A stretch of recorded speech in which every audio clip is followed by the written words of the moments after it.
Night falls differently on an island after a hurricane. It is not simple darkness. It is a silence filled with worry, with heat, with the slow breathing of people trying to survive one more hour without power. In Jamaica, after Hurricane Melissa ripped through streets and tore the roofs from homes, mothers sat on porches holding their children close lit only by a single melting candle.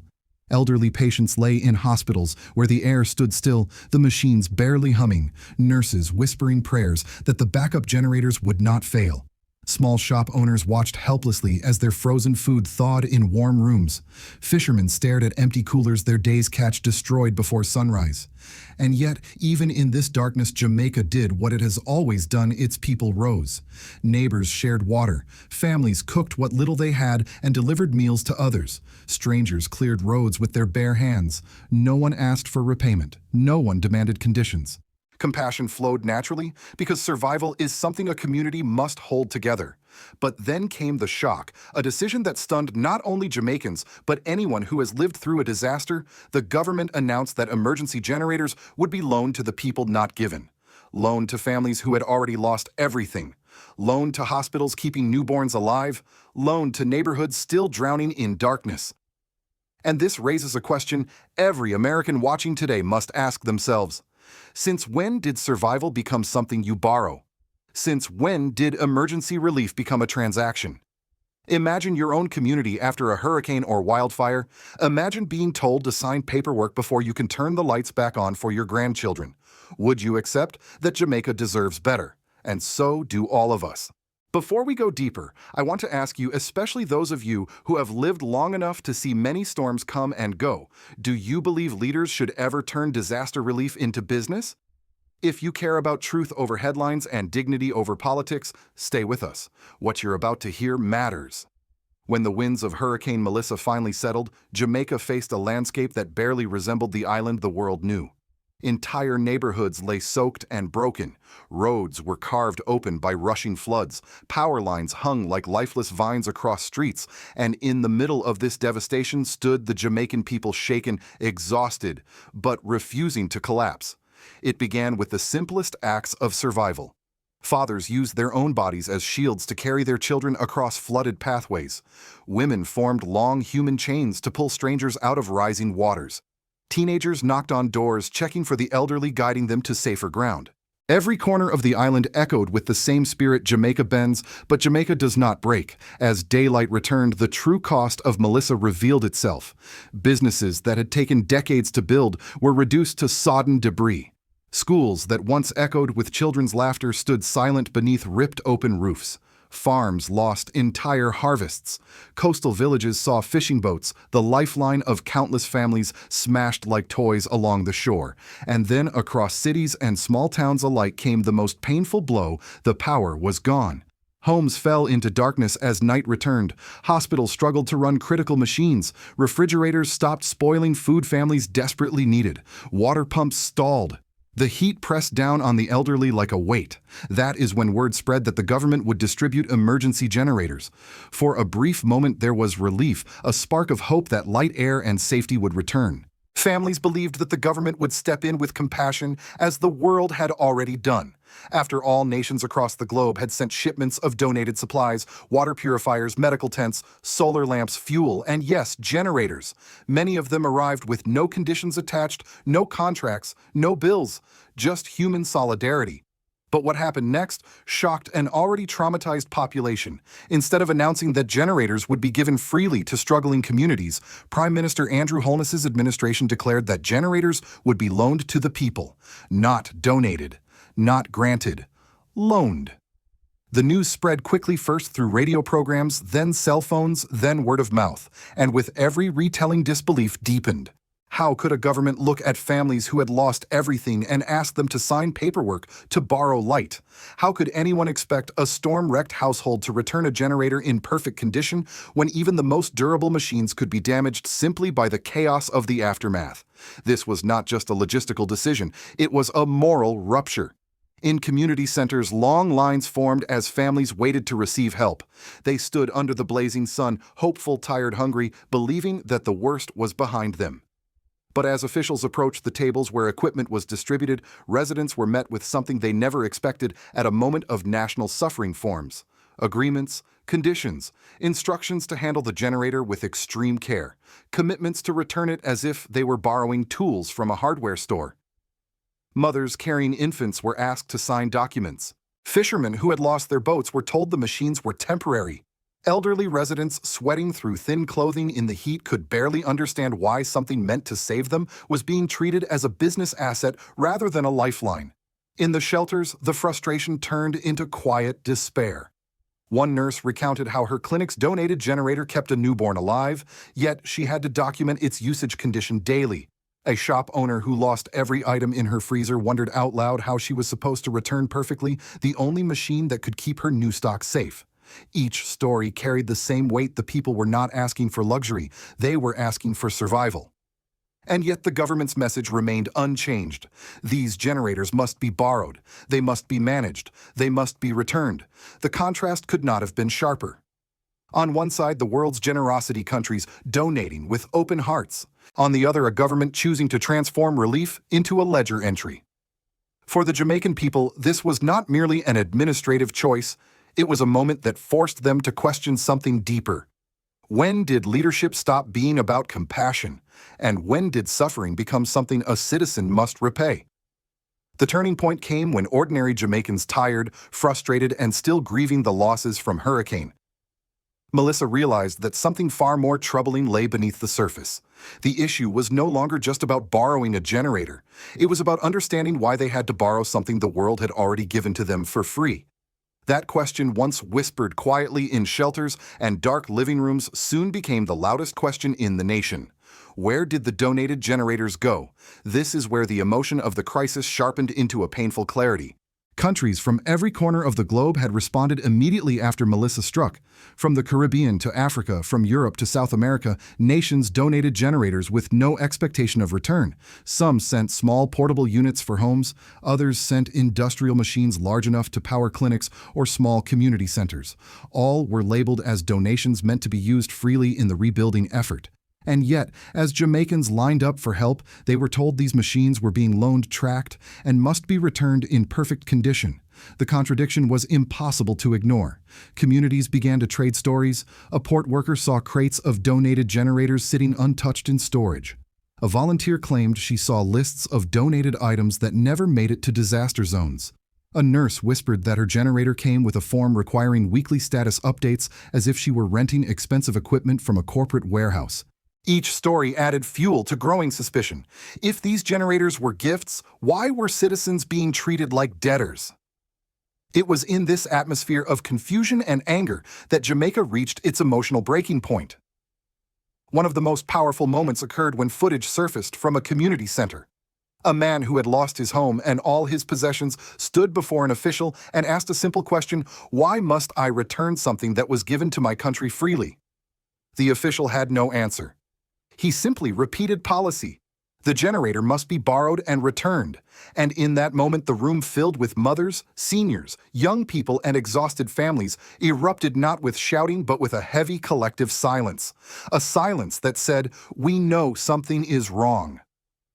Across the island, people began to confront the uncomfortable truth. Their government was treating disaster relief like inventory, treating citizens like customers, treating survival like a transaction. This realization marked the true emotional apex of the crisis. Reactions poured in from every level of Jamaican society. Mothers asked why they were signing papers to keep their babies cool at night. Fishermen demanded to know how they were supposed to repay survival when the ocean had already taken their livelihoods. Shop owners questioned how they could rebuild when essential tools were temporary. Elderly residents felt humiliated, forced to stand in line for something that should have been their right. Medical workers expressed outrage that equipment meant to keep patients alive came with administrative conditions. Then came the most painful voices of all: the young people. Many of them, unable to work due to prolonged power outages, said they felt abandoned. They had spent nights charging phones in cars to call loved ones. They had carried water for neighbors. They had cleaned debris from roads. They had volunteered in shelters. They saw firsthand that the people showed more leadership than the leaders themselves. International observers watching the situation unfold began to question the integrity of Jamaica's relief distribution. How could a nation that had received global assistance still be asking its own people to borrow essential survival tools? Diaspora Jamaicans living in the US, Canada, and the UK voiced their frustration online. Many had donated money and supplies, believing it would go directly to families in need. To discover that generators were being treated like rental assets was a blow to their trust. But perhaps the most profound reaction came from Africa. Many Africans, especially in countries like Burkina Faso, Mali, and Ghana, expressed solidarity and disbelief. They knew what it meant to survive disasters, and they understood the sacred responsibility of leadership during crisis. Leaders such as President Ibrahim Traoré were being celebrated internationally for insisting that help must be given freely, especially when people are suffering. What infuriated many Africans was not just the loan policy, but the idea that Jamaica, a nation connected to Africa by blood history and shared struggle, was being denied the dignity that disaster victims deserve. By the time the emotional storm reached its peak, the island's people were united in one clear, painful truth. This was not just about generators, it was about respect, transparency, and the moral duty of leadership. In the days that followed the revelation about the loaned generators, the consequences stretched far beyond power outages and paperwork. What began as frustration over a single policy spiraled rapidly into a national reckoning, a moment when ordinary Jamaicans were forced to confront not only the destruction caused by Hurricane Melissa, but the deeper cracks within their own governance. The first and most painful consequence unfolded at the community level. In homes still soaked with saltwater, families grappled with the reality that their most basic needs came with strings attached. Parents already dealing with trauma now faced a new anxiety. What happens if the generator breaks? Will we be charged? Will we be blamed? This fear, subtle but widespread, spread through neighborhoods like a second storm. Instead of feeling relief from the presence of emergency equipment, many families felt tension. They hesitated to run the generator overnight, worried it might malfunction. Elderly residents who depended on electricity for medical devices feared being accused of improper use. The psychological burden of borrowing survival began to weigh heavily on already devastated communities. The second consequence appeared within the medical system. Clinics and hospitals had been counting on donated generators to stabilize operations. But once these machines were officially categorized as loaned equipment, administrators were required to log hours, track fuel usage, and submit maintenance reports. In some rural clinics, nurses spent as much time filling out paperwork as they did attending to patients. Doctors grew frustrated not because they opposed accountability, but because accountability was being weaponized at the worst possible moment. When a generator is all that keeps a newborn alive or preserves vital medication, bureaucracy becomes a threat, not an asset. The third consequence emerged in Jamaica's small business sector. Shop owners, fish vendors, farmers, barbers, and street cooks, the backbone of the island's economy, found themselves trapped. Without steady power, freezers continued to thaw, produce spoiled, and equipment failed. The loaned generators, with their temporary nature and looming return deadlines, offered no real security. For many entrepreneurs, this disaster marked the end of livelihoods built over decades. And the bitterness cut deep. If the world gave to us freely, why must we rebuild under conditions? The fourth consequence resonated politically and perhaps most loudly of all. For years, the Jamaican government had asked its citizens to be patient, resilient, understanding. But now resilience was being used against them. The people saw clearly that the leadership expected them to recover quickly, quietly, and without questioning the integrity of relief distribution. This perception that the government was more concerned with inventory than with human lives eroded public trust at a rate far faster than the storm had torn down buildings. Households began discussing politics not with apathy but with urgency. Churches, community groups, and diaspora associations held meetings demanding transparency. What was once private disappointment became public outrage. The fifth consequence, and perhaps the most profound, was a shift in national identity. Jamaicans have always seen themselves as strong, independent, and able to rise after any blow. But this crisis forced a new understanding. Strength does not mean accepting mistreatment. Resilience does not mean tolerating injustice. Courage does not mean suffering silently. In many ways, Hurricane Melissa exposed not only physical vulnerabilities, but moral ones.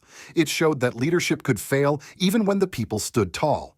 It revealed that a nation could receive generosity from the world, yet still be denied dignity at home. And it awakened a new determination among Jamaicans, a demand for respect, accountability, and truth. By the time the dust settled, the country was no longer simply rebuilding homes. It was rebuilding trust. And trust, unlike buildings and roads, is the hardest thing to reconstruct once broken. For many Americans watching the events in Jamaica, the story triggered an unexpected sense of recognition. Though the ocean separates the two nations, the images felt uncannily familiar: families waiting in darkness after a storm, hospitals relying on fragile backup power, communities trying to rebuild while navigating a maze of bureaucracy. Older Americans, especially those who lived through Katrina, Andrew, Sandy, the California wildfires, or the Texas winter blackout, understood one truth instantly. In times of disaster, leadership is revealed not by speeches, but by how a government treats its most vulnerable. From that perspective, the loaned generator controversy struck a nerve far beyond the Caribbean. American viewers found themselves asking uncomfortable questions about the nature of disaster relief everywhere, including within the United States. Many wrote online, "If my government ever told me to borrow the machine keeping my spouse alive in a hospital after a storm, I would call that a failure, not a policy." This reaction echoed across social media and in diaspora communities, highlighted a growing global sentiment. People are losing patience with leaders who treat humanitarian crises like administrative puzzles instead of human emergencies. The international community also responded with a mix of sympathy, confusion, and alarm. World governments had sent Jamaica supplies freely, believing, as most would, that donations would go directly to the families who needed them. For diplomats observing from abroad, the transformation of donated equipment into loaned assets raised serious concerns about transparency and distribution practices. Several international observers quietly noted that such decisions undermine public confidence not only during this disaster, but in future crises as well. Yet the most powerful global reaction came from Africa. Across the continent, commentators, journalists, and ordinary citizens viewed Jamaica's situation with a sense of kinship. They saw a proud nation tied to Africa by ancestry and history being forced to sign paperwork for basic relief. And they understood on a deeply emotional level what that humiliation felt like. This is partly why leaders like President Ibrahim Traoré of Burkina Faso have captured global attention in recent years. His message that solidarity must be human, not transactional, resonated sharply with the Jamaican crisis.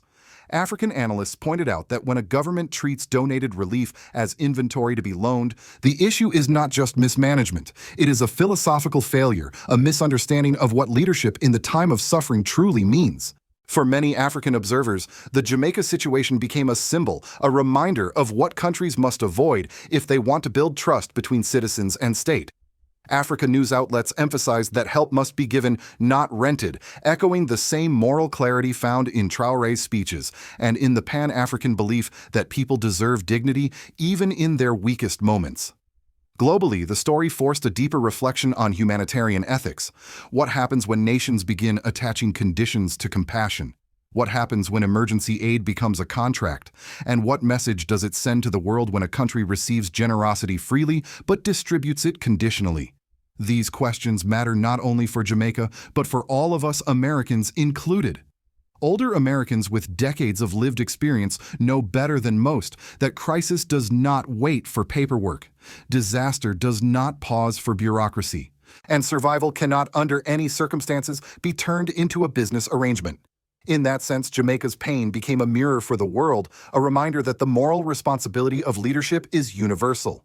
No nation is exempt, no government is beyond scrutiny, and no citizen anywhere should ever have to borrow their own survival.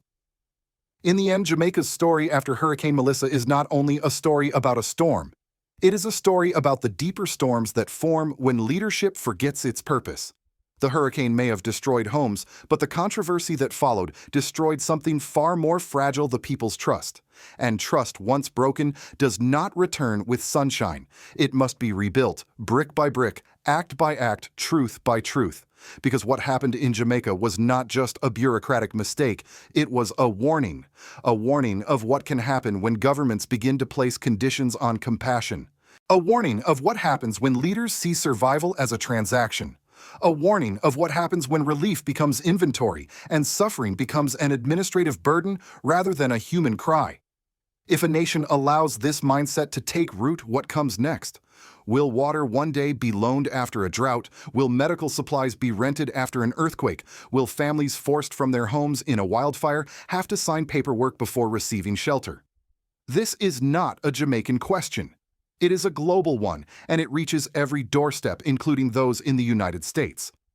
Americans who have lived through hurricanes, floods, and blackouts understand that disaster tests not only structures but values. It exposes the true heart of leadership, and it reveals whether a government sees its citizens as people or as line items on a ledger. This is why Jamaica's experience matters to all of us. It reminds us that dignity is not optional and compassion is not negotiable. A society must not allow its leaders, any leaders, to turn survival into a business model. And yet there is another message woven through this tragedy: hope. Because while Jamaica suffered, the world opened its hands. Nations gave freely, communities rallied. And from across the ocean, voices from Africa, from people who know disaster, who know struggle, who know survival, spoke with honesty and love.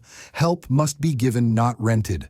In recent months, Africa News has highlighted leaders like President Ibrahim Traoré of Burkina Faso, who insist that solidarity must be unconditional. Their message has found new weight in the Jamaican crisis, that the measure of a leader is not how he manages resources, but how he protects his people when they are at their weakest. And now Jamaica stands at a crossroads. Will it accept borrowed survival, or will it demand the respect, transparency, and dignity it deserves? I now ask you, especially those of you who have seen more storms than most, those who have lived long enough to understand the cost of silence. Do you believe a nation should ever be asked to borrow the tools that keep its people alive? And if this were your family, your town, your grandchildren, would you accept it? If you believe the Jamaican people deserve answers, if you believe compassion must never carry a price tag, if you believe that truth matters more than speeches, please share this video. Let the world hear what really happened. And if you want to be among the few who stand for dignity in Jamaica, in Burkina Faso, across Africa, and everywhere humans suffer, subscribe. Because the truth deserves a voice, and people deserve leaders who never ask them to borrow their own survival.